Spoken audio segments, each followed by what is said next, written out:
Greetings to all Nigerians. Ndewono. I am using this medium to extend my warmest wishes to all Abians living at home and abroad on this Christmas and New Year season. My name is Okechukwu Linus Enyuwa, the founder, the Progressive Citizen of Nigeria, TPCON.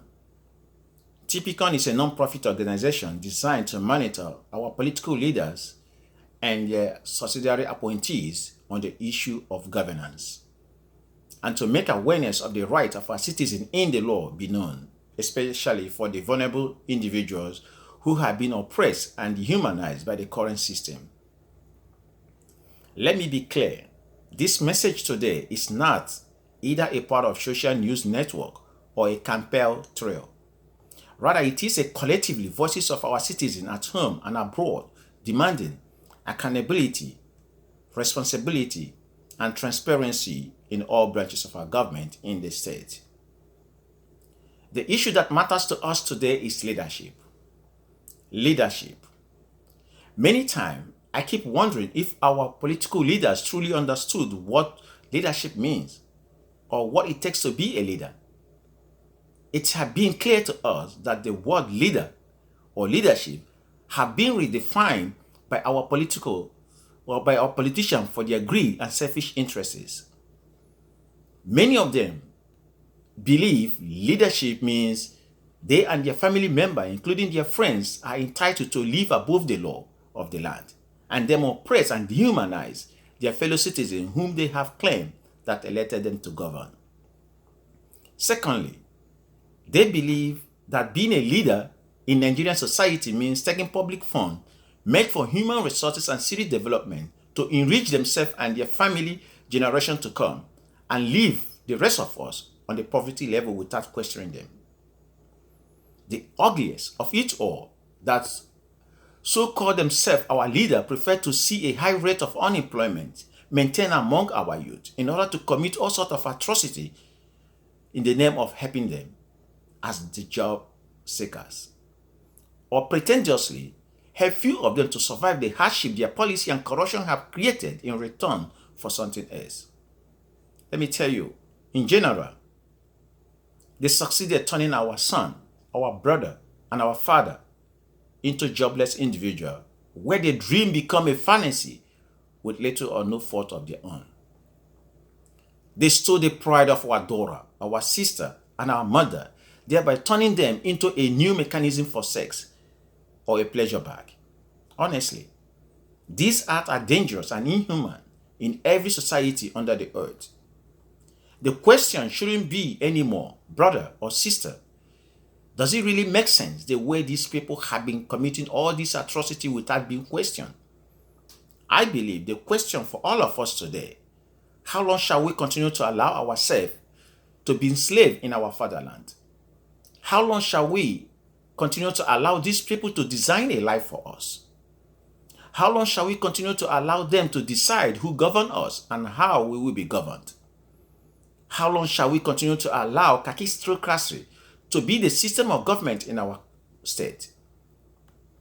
Honestly, I am always sick in the stomach thinking about the leadership and method of governance that have placed the future of our citizens in jeopardy and has no respect for their life.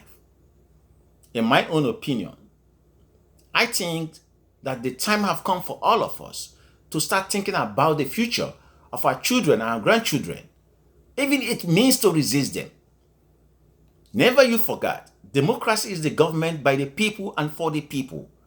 Therefore, we should stop seeking for solution elsewhere, because we are the solution. We have the power to change how we live if we want to. We have the power to improve the future of our children and grandchildren better than what it is today. We have the power to choose who govern us and decide how we will be governed. We have the power to reform our government to serve our need instead of us serving them. We cannot achieve all of this if we continue to allow our differences to separate us and tag us as enemy to each other. And it is not even in our own interest as well to allow those differences continue to clouding our sense of reasoning for no reasonable cause.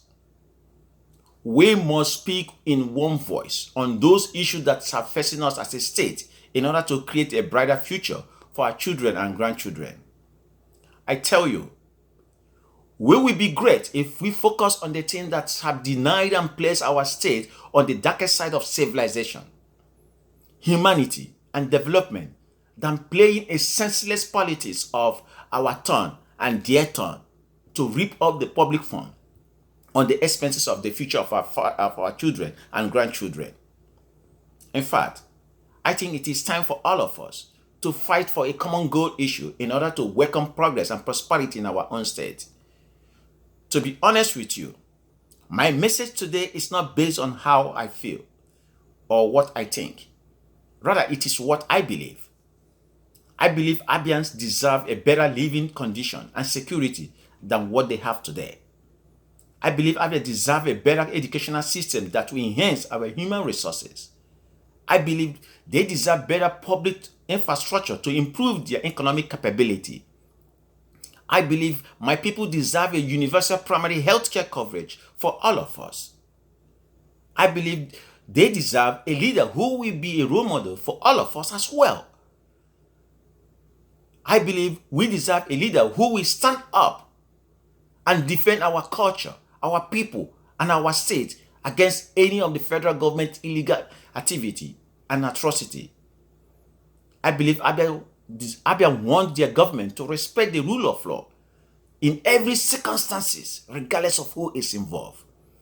Finally, my people deserve a government that will recognize them as an Abian, as a full body, instead of our various community tag name for any circumstances. To clarify one more time, I am not neither a politician or born into a political family, but my children, your children, my future grandchildren, your grandchildren have become a talking point that we must tackle at large while we are alive. That is my point today. Yes, that is my point today. Honestly, the more I live, the more the power of hope reminds me of a brighter future for all of us. A future that will protect our culture, occupation, and our professionalism of my people. A future that will hand over the political powers to the people. A future that will wipe away the hardship and the suffering that our past dubious leaders have created because of their greed. In fact, it will be a future that all of us will build on to mark the beginning of a new chapter in our life. That is what I'm talking about. Thank you. And may Chukwu Obioma continue to bless you and bless Abia State in uncountable fold.